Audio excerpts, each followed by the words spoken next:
ഇതാണ് നമ്മുടെ തൃശ്ശൂർ വടക്കുംനാഥ ക്ഷേത്ര മൈതാനം. അപ്പോൾ നമുക്ക് ആ ഗോപുരത്തിൻ്റെ അവിടേക്കൊന്ന് പോവാം. ഈ കോളേജ് പിള്ളേരിനെ കൊണ്ട് ശരിക്കും പറഞ്ഞാൽ തോറ്റിട്ടോ. അവർ അവിടെ മുക്കിൽ മൂലകൾ എല്ലായിടത്തും ഗ്ലാസ് കെട്ടിയിട്ട് ഇങ്ങനെ വന്നിരിക്കുന്നുണ്ട്. ഈ ഒരു ഭാഗത്താണ് നമ്മുടെ കുടമാറ്റമൊക്കെ നടക്കുന്നത്. ആ ഗോപുരത്തിൻ്റെ അവിടെ തിരുമ്പാടി ദേശം, പാറേമക്കാവിൻ്റെ ദേശം ആ റോട്ടിലും ആണ് നിൽക്കുന്നത്. ഈ ഒരു സ്ഥലം മുഴുവൻ ആൾക്കാരായിരിക്കും. വടക്കുന്നാഥൻ്റെ ഒരു ഗോപുര നടക്കിൽ നിന്നിട്ടാണ് ഇപ്പോൾ സംസാരിക്കുന്നത്. ഇതാണ് ഗോപുരത്തിൻ്റെ ഒരു ഭാഗം. വടക്കുന്നാഥൻ്റെ തെക്കേ ഭാഗത്തുള്ള ഒരു ഗോപുരനടയാണിത്. ഇവിടെയാണ് തെക്കേ ഗോപുരനടയിൽ ഒരു നടത്തുറപ്പൊക്കെ ഉള്ളത്. ഈ പ്രേമിക്കുന്ന ചെക്കന്മാരും പെണ്ണുങ്ങളൊക്കെ വന്നിട്ട് ഇതിൻ്റെ ഉള്ളിൽ കയറിയിരിക്കുന്ന കാരണമാണ് ഇവിടെയൊക്കെ ഗ്രില്ലൊക്കെ കെട്ടിയത്. പണ്ടിങ്ങനെ ഗ്രില്ലൊന്നും ഉണ്ടായിരുന്നില്ല. ഇതാണ് തെക്കേ ഗോപുരനട.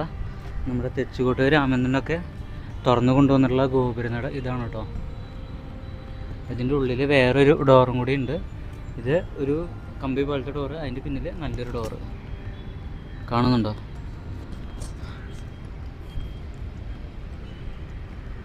പിള്ളേരെല്ലാം ക്ലാസ് കിട്ടിയിട്ട് കുറേ കാലമൊക്കെ ഇവിടെയൊക്കെ നിന്നിരുന്നു. ഇവിടെ നിന്നിട്ട് ഇവിടെ ഓരോന്നൊക്കെ എഴുതി വെച്ചിരുന്നു. അതുകൊണ്ട് ഇങ്ങോട്ട് മാറ്റി ഒരു ഗ്രില്ലൊക്കെ വെച്ചു. ഇത് പുരാവസ്തു വകുപ്പിൻ്റെ കീഴിലാണ്, യുനെസ്കോ അംഗീകരിച്ചിട്ടൊക്കെ ഉണ്ട്. ഒന്ന് ആലോചിച്ച് നോക്കും. ഇവിടെ നിന്ന് നോക്കുമ്പോഴേ നമുക്ക് ഓർമ്മ വരുന്നുണ്ടോ ആ തൃശ്ശൂർ പൂരം, കുടമാറ്റത്തിന് ആനകളൊക്കെ ഇറങ്ങി വരുന്നത് അത് ഇവിടെ നിന്നാണ്. ലോകത്തിലെ ഏറ്റവും വലിയ ഒരു മ്യൂസിക്കൽ ഇവൻറ്റ് അത് ഇവിടെയാണ് എന്ന് ഒരു സംശയം കൂടാതെ നമുക്ക് പറയാൻ സാധിക്കും. എന്താ പറയുക, എത്രയോ ആളുകൾക്ക് നിൽക്കാൻ പറ്റുന്നതാണ്. ഞാനൊക്കെ ഇതിൻ്റെ നടുക്കിൽ വന്നിട്ട് എന്താ പറയുക, ഉഷ്ണിച്ച് ശ്വാസം മുട്ടി അങ്ങനെയൊക്കെ നിന്നിട്ടൊക്കെ ഉണ്ട്. ഇപ്പം അതേപോലെ പണ്ടത്തെ പോലെ നിൽക്കാറൊന്നുമില്ല. പണ്ട് ഭയങ്കര പൂരപ്രാന്തായിരുന്നല്ലോ. ഇപ്പോൾ അത്രയ്ക്ക് അധികം പ്രാന്തില്ല. അതുകൊണ്ടാണ്.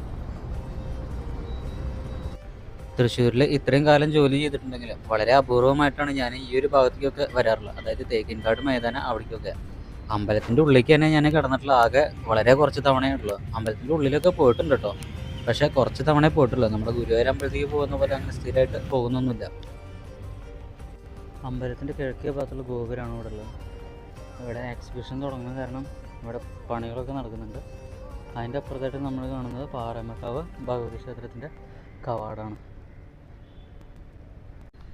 ഇത് തേക്കിൻകാട് മൈതാനമാണ്. ഇവിടെ തേക്ക് അധികമൊന്നുമില്ല, കുറേ മാവോട്ടുകളാണുള്ളത്. ധ്യാനം നടന്ന് വേണം അങ്ങോട്ട് പോകാൻ. ഇവിടെ ആ ചെടികൾ, വെള്ളിപ്പടർപ്പുകൾ ഒക്കെ നിൽക്കുന്നുണ്ടായിരുന്ന സ്ഥലം ഉണ്ടായിരുന്നല്ലോ. അവിടെ ചെക്കന്മാരും പെണ്ണുങ്ങളും വന്നിട്ട് ക്ലാസ് കട്ട് ചെയ്തിട്ടേ അവിടെ വന്നിട്ട് ഇരിക്കുന്നുണ്ടായിരുന്നു. അതിനുശേഷമാണ് ഇപ്പോൾ അവിടെ ഒരു കമ്പി വേലൊക്കെ പണിത്. ഇതാണ് വടക്കുന്നാഥൻ്റെ പടിഞ്ഞാറേ നട. ഇതിലൂടെയാണ് കൂടുതൽ പേരും അമ്പലത്തിലേക്ക് പ്രവേശിക്കുന്നത്. ഇതതിന് മുന്നിലുള്ളൊരു തറ ആല് മുറിച്ച് കളഞ്ഞാണ്. എല്ലാന്നുണ്ടെങ്കിൽ പൂരത്തിൻ്റെ ഇടയിൽ ചിലപ്പോൾ ആല് പൊട്ടി വീഴും. അതുകൊണ്ട് എന്തായാലും പൂരം ഇനി വരാനിരിക്കുകയാണല്ലോ.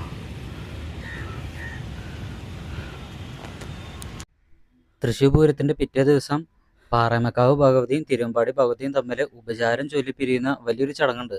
ആ ചടങ്ങ് നടക്കുന്നത് ഇവിടെയാണ്, ഈ ഗോപുരത്തിന് താഴെ. നിരവധി ഭക്തരാണ് അത് കാണാൻ എത്തിച്ചേരുക. ശ്രീമൂലസ്ഥാനം. ഈ തറയിൽ ഇരിക്കരുത്, ഒരിക്കലുമില്ല. ഈ തറയിൽ ഇരിക്കരുത് എന്ന് പറഞ്ഞിട്ടുണ്ട്. പക്ഷേ പൂരത്തിന് അന്ന് ഈ തറയിൽ മുഴുവൻ ആൾക്കാരായിരിക്കും. നമുക്ക് നിൽക്കാൻ പോലും സ്ഥലം ഉണ്ടാവില്ല.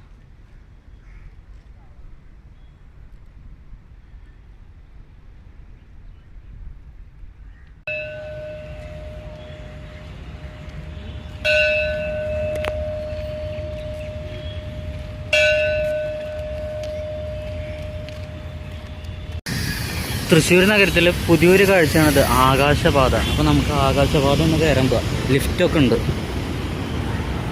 ഈ വഴി കൂടെ അങ്ങനെ ലിഫ്റ്റിൽ പോകണം.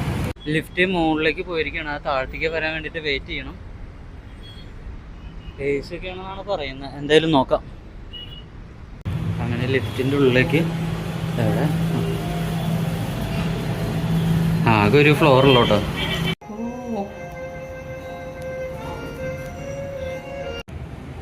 ഇതാണ് ഈ ആകാശപാതയുടെ ഉൾവശം. ചെറിയൊരു കൂളിംഗ് ഒക്കെ ഉണ്ട്. ഇവിടെ നിന്ന് അപ്പുറത്തേക്ക് നോക്കാം. ശരിക്കും പറഞ്ഞിട്ടുണ്ടെങ്കിൽ റോഡ് മുറിഞ്ഞ് കിടക്കുന്നവർക്ക് വേണ്ടിയിട്ടാണ് ഇത് ഉണ്ടാക്കിയിരിക്കുന്നത്. നമുക്ക് കൂട്ടുകാരൊക്കെ ഉണ്ടെങ്കിൽ കൂട്ടുകാരനൊക്കെ ആയിട്ട് വന്നിട്ട് കമ്പനി അടിക്കാൻ പറ്റിയ സ്ഥലമാണ് കേട്ടോ. ചുമ്മാ വെറുതെ കുറേ നേരം ഇങ്ങനെ സ്പെൻഡ് ചെയ്യാം. ഇവിടെ നിന്ന് നോക്കുമ്പോൾ നമുക്ക് നമ്മുടെ ശക്തൻ ബസ് സ്റ്റാൻഡ് കാണാൻ സാധിക്കും. ശക്തൻ ബസ് സ്റ്റാൻഡിന് അപ്പുറത്തായിട്ട് പട്ടാളം മാർക്കറ്റ് ഉണ്ട്. പറ്റിച്ചെങ്കിൽ അങ്ങോട്ടൊന്ന് പോവാം. ശരിക്കും പറഞ്ഞാൽ എന്തിനു വേണ്ടിയിട്ടാണ് ഇത് ഉണ്ടാക്കിയത്? ഇതിൻ്റെ ഉള്ളിൽ ഒരു മനുഷ്യൻ്റെ കുട്ടി പോലില്ല. പിന്നെ പിള്ളേരൊക്കെ വരുന്നുണ്ടെങ്കിൽ ആയെന്ന് മാത്രമേ ഉള്ളൂ. ആരും ഇത് ശരിക്കും പറഞ്ഞാൽ ഉപയോഗിക്കുന്ന പോലും ഇല്ല. ഈ വീഡിയോ കഴിഞ്ഞ ദിവസം രാത്രി അതിരപ്പള്ളി പോയി വരുന്ന വഴിയിൽ ഞാൻ എടുത്തതാണ്. ആകാശപാതയുടെ ഒരു രാത്രി ദൃശ്യം. എന്തായാലും ഇന്നലെ അതിരപ്പള്ളി പോയി വരുമ്പോൾ തന്നെ തൃശ്ശൂർ ജില്ലയുടെ ഒരു വീഡിയോ എടുക്കുമെന്ന് ഞാൻ മനസ്സിൽ ഉറപ്പിച്ചിട്ടുണ്ടായിരുന്നു. അതുകൊണ്ട് തന്നെയാണ് പ്ലാൻ ചെയ്തിട്ട് ആകാശപാതയുടെ രാത്രി ദൃശ്യം ഇന്നലെ തന്നെ ഞാൻ പകർത്തി വെച്ചത്.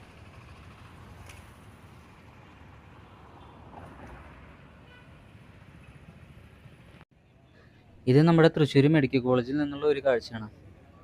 DYFI അവിടെ പൊതിച്ചോറ് കൊടുക്കുന്നുണ്ട്, വയറെരിയുന്നവർക്ക് മിഴിനിറിയാതിരിക്കാൻ. ഇതാണ് നമ്മുടെ തൃശ്ശൂർ റെയിൽവേ സ്റ്റേഷൻ കേട്ടോ. ഒരുവിധം എല്ലാ ട്രെയിനുകൾക്കും സ്റ്റോപ്പുണ്ട്. തൃശ്ശൂർ ഇത് രാത്രി ആകുമ്പോൾ കത്തിക്കും തോന്നുന്നു. കത്തിച്ച് കഴിഞ്ഞാൽ നല്ല ഭംഗിയുണ്ടാവും കാണാൻ വേണ്ടിയിട്ട്. തൃശ്ശൂരിൽ നിന്ന് കുന്നംകുളത്തേക്ക് പോകുന്ന റോഡാണ്. ഫുള്ള് ബ്ലോക്കാണ് കേട്ടോ. അവിടെ പണിയൊക്കെ നടക്കുന്നുണ്ട്. അവിടെ വേറൊരു ബിൽഡിങ്ങുകൾ കണ്ടോ? അതാണ് ശോഭ സിറ്റി മാള്. ശോഭ സിറ്റി ഒരു ബിൽഡിങ് കാര്യങ്ങളൊക്കെ അവിടെയാണുള്ളത്.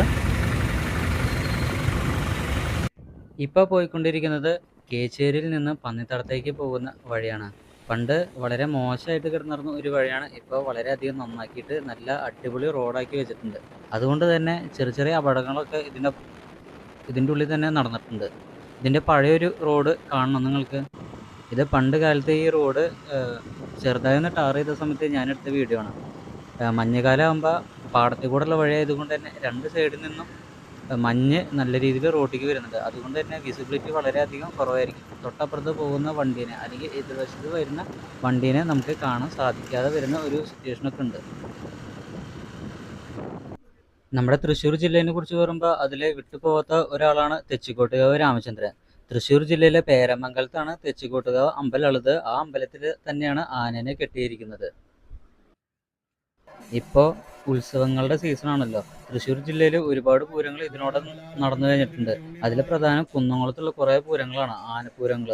ഇപ്പോൾ കുന്നംകുളത്ത് ഈ ഒരു മാർച്ച് 31 ഒരു പൂരം നടക്കുന്നുണ്ട് കേച്ചേരി ഭാഗത്തായിട്ട്, കേച്ചേരി പറപ്പുകാവ് അമ്പലത്തിൽ. ഇതേപോലെ തന്നെ ഒരു 10-30 ആനകളൊക്കെ കൂടിയിട്ട് നിരന്ന് നിൽക്കുന്ന വലിയൊരു പൂരം തന്നെയാണ് കേച്ചേരി പറപ്പുകാവ് അമ്പലത്തിലെ പൂരം. അവിടെ അത്യാവശ്യം നല്ല വെടിക്കെട്ടൊക്കെ പണ്ടുണ്ടായിരുന്നു. ഇനി ഇപ്രാവശ്യം ഉണ്ടോ എന്ന് എനിക്കറിയില്ല. എന്തായാലും ഇത് കാണുന്ന എല്ലാ ജനങ്ങളെയും ഞാൻ പൂരം കാണാൻ വേണ്ടിയിട്ട് ക്ഷണിക്കണം. പിന്നെ ഓൾ കേരള ട്രാവൽ വ്ലോഗ് എന്ന് പറഞ്ഞെടുക്കുന്നത് നമ്മുടെ ഒരു നേരം പോക്കിന് വേണ്ടി എടുക്കുന്നതാണ് കേട്ടോ.